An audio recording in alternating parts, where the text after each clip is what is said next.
Hi అండి. అనుకోని అతిథి 9వ భాగం వినండి. ప్రేమ సరిపోయిందిరా బాబు. మీకు ప్రేమ కావాలా? ఈ ప్రేమకు నాకు ఏదో అవినాభావ సంబంధం ఉంది. అందరూ ప్రేమ ప్రేమ అంటూ నా వెంటే పడుతున్నారు. ఏంటో అర్థం కాదు. అసలు మీరెవరు? మీరు నాకేమవుతారు? నేను మిమ్మల్ని ఎందుకు ప్రేమించాలి?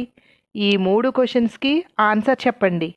అప్పుడు నాకు ఏం చేయాలనిపిస్తే అదే చేస్తాను అంది శశి. నా ఆన్సర్స్ తర్వాత విందువు కానీ ముందు తిను అందావిడ. మా నాన్నమ్మ ప్రొద్దుట బ్రేక్ఫాస్ట్ పెట్టింది. మధ్యాహ్నానికి తినడానికి లంచ్ బాక్స్ కూడా ఉంది నా దగ్గర.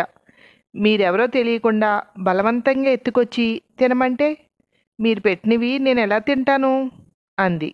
నేనెవరో నీకు తెలియాలంతే కదా, చెప్తున్నాను విను అందావిడ.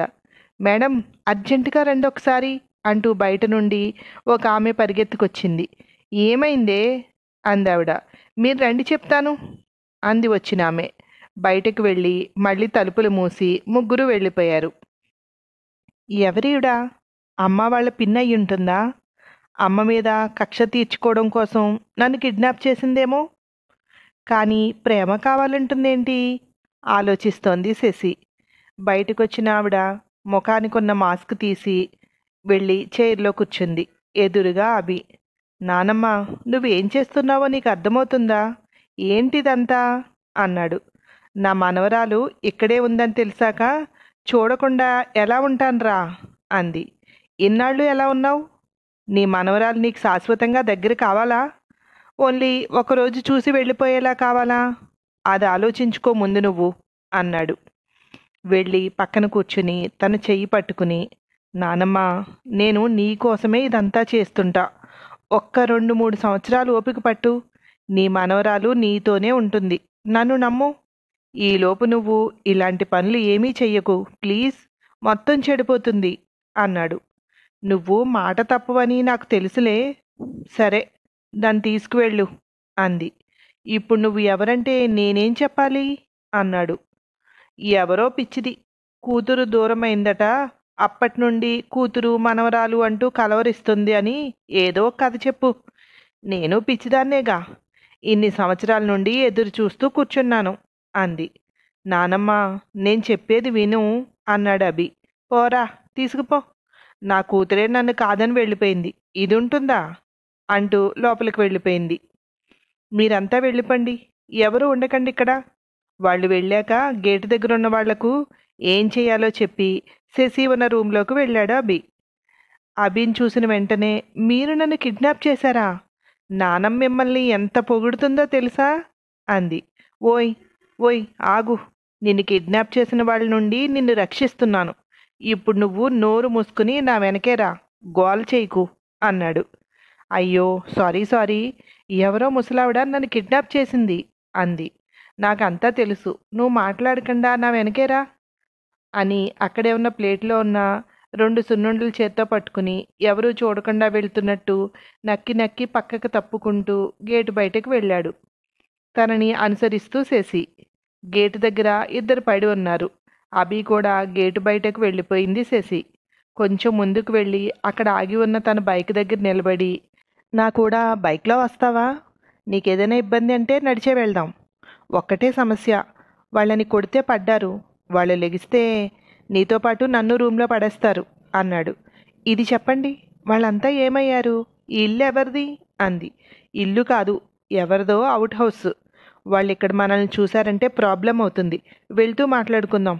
ఇదిగో తిను అంటూ చేతిలో ఒక సున్నుండ పెట్టాడు. ఏ, నాకొద్దు అంది. నేను తింటున్నాను. నీకేమి కలిపి పెట్టలేదు, తిను. గదిలోకి వచ్చిన వెంటనే మంచి స్మెల్ వచ్చాయి, అందుకే 2 తెచ్చాను. ఫాస్ట్గా 2 ముక్కలుగా కింద కొరికి నోట్లో పెట్టేసుకుంటూ అన్నాడు. నువ్వు తింటూ కూర్చో, ప్రాబ్లం లేదు అని బండి స్టార్ట్ చేశాడు. తినాలా వద్దా అన్నట్టు చేత్తో పట్టుకుంది. ముందు వాళ్ళు ఎవరో చెప్పండి అంది శశి. నేను తింటున్నాను. ఆ టేస్ట్ని కొంచెం ఆస్వాదించనివ్వండి. ఏం టేస్ట్ అండి? చేసిన వాళ్ళు ఎవరో కానీ రుచి అద్భుతం అంటూ వెనక్కి చూసి, ఈలోపు తిను చెప్తా అన్నాడు బైక్ ముందుకు పోనిస్తూ. నిజానికి గుమగుమలాడుతోంది. తిందామా పడేద్దామా అని ఆలోచిస్తూ నోట్లో పెట్టుకుంది. టేస్ట్ బానే ఉంది. తింటున్నాను కానీ ముందు చెప్పండి, ఆవిడెవరు? అంది. ఎవరో పిచ్చిదట. వాళ్ళంతా ఆవిడ గ్యాంగ్. వాళ్ళ మనవరాలు చిన్నప్పుడే తప్పిపోయిందట. అప్పట్నుండి నీ వయసులో ఉన్న పిల్లలు ఎవ్వరిని చూసినా మనవరాలు అంటూ తీసుకువెళ్ళిపోతుందట అన్నాడు. పిచ్చిదా? అంది. అవును, మనవరాలు పిచ్చి. ఏం చెయ్యదు.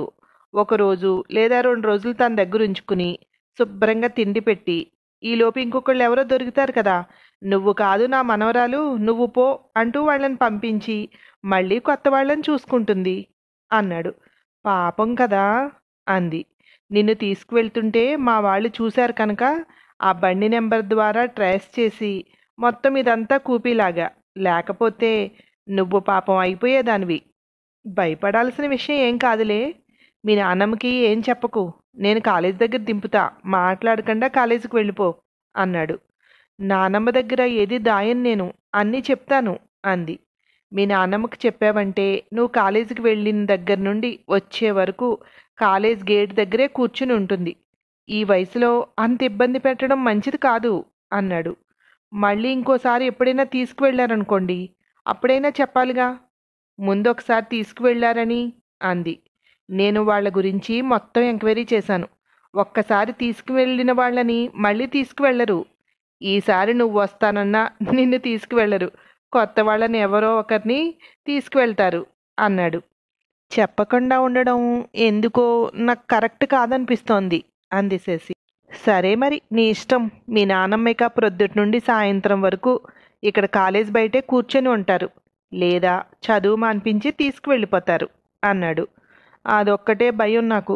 కానీ నాకు అర్థం కానిది, ఇంతమంది అమ్మాయిలు ఉండగా అందరికీ నేనే ఎందుకు టార్గెట్ అవుతున్నాను అంది.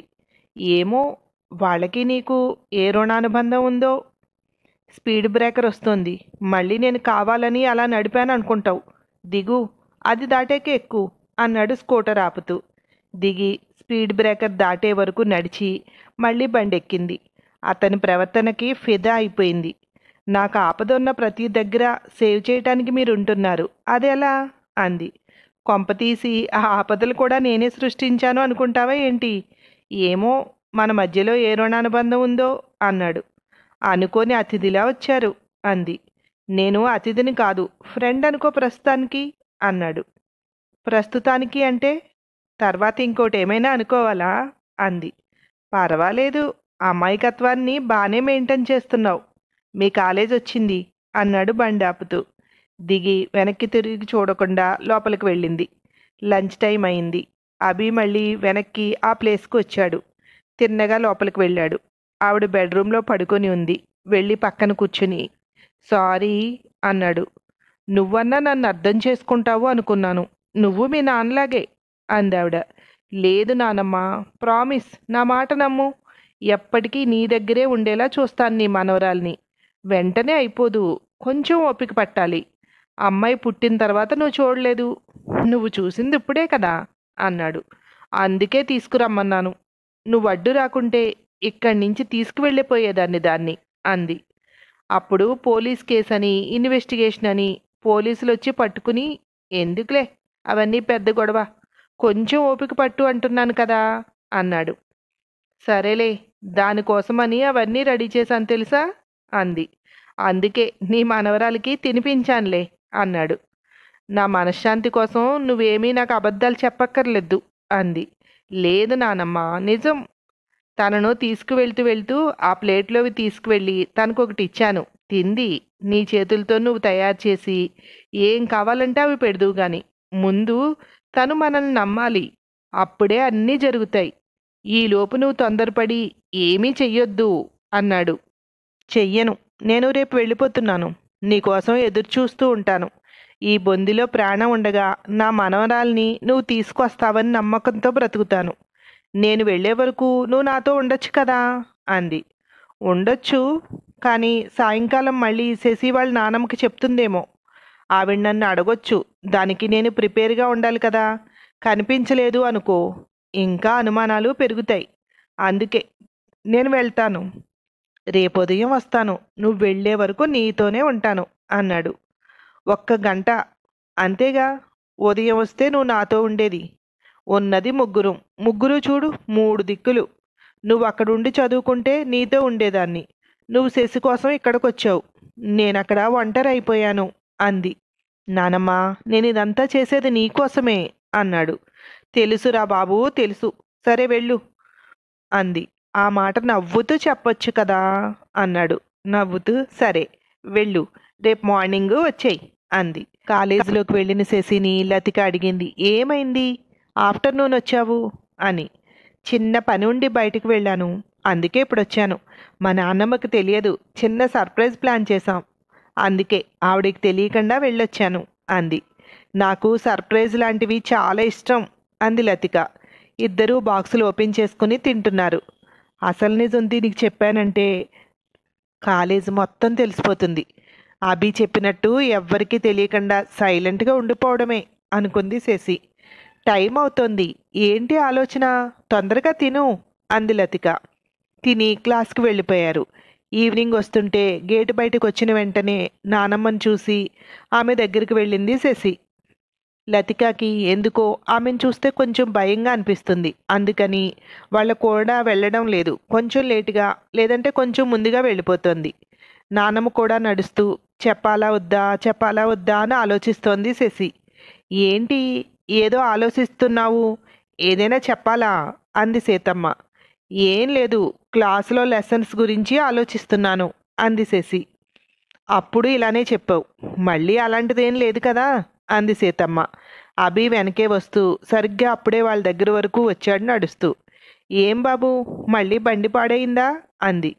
ఫ్రెండ్ అడిగితే ఇచ్చాను మామగారు, ఇప్పుడే ఇక్కడ డ్రాప్ చేసి వెళ్ళాడు. ఇక్కడి నుండి దగ్గరే కదా, నడిచే వెళ్దామని అన్నాడు. నడక మంచిదే ఆరోగ్యానికి, మీ పిల్లలే అడుక్కడుక్కి బండ్లు వాడుతున్నారు ఇప్పుడు అంది. శశివంక చూశాడు. చెప్పావా అన్నట్టు తల అటు ఇటు ఊపింది. వాళ్ళు ముగ్గురు అలా మాట్లాడుకుంటూ ఇంటి వరకు వచ్చారు. ఉంటానండి అన్నాడు. లోపలికి రా, కొంచెం కాఫీ తాగి వెళ్దూ గాని అంది సీతమ్మ. ఏమొద్దు మా అమ్మగారు, ఇప్పటి వరకు మాట్లాడుకున్నాం కదా, నేను వెళ్తానులేండి, మాకు ఎగ్జామ్స్ దగ్గరికి వస్తున్నాయి, చదువుకోవాలి అన్నాడు. ఆవిడటు తిరిగి వెళ్తుంటే శశి చేతికి ఒక లెటర్ ఇచ్చి ముందుకు వెళ్ళిపోయాడు. అది నానమ్మ చూడకుండా బ్యాగ్లో పెట్టుకుంది. ఎందుకో గుండె వేగంగా కొట్టుకుంటోంది. Love letter రాశాడా? ఎంత మంచి పిల్లాడో. ఈ రోజుల్లో ఇలాంటి వాళ్ళు ఉండరు. మాటల్లో నడవడికలో సంస్కారం ఉట్టిపడుతోంది అంటోందో పక్కన సీతమ్మ. ఆ తర్వాత ఏమైందో మరో భాగంలో విందురు కానీ. Thank you.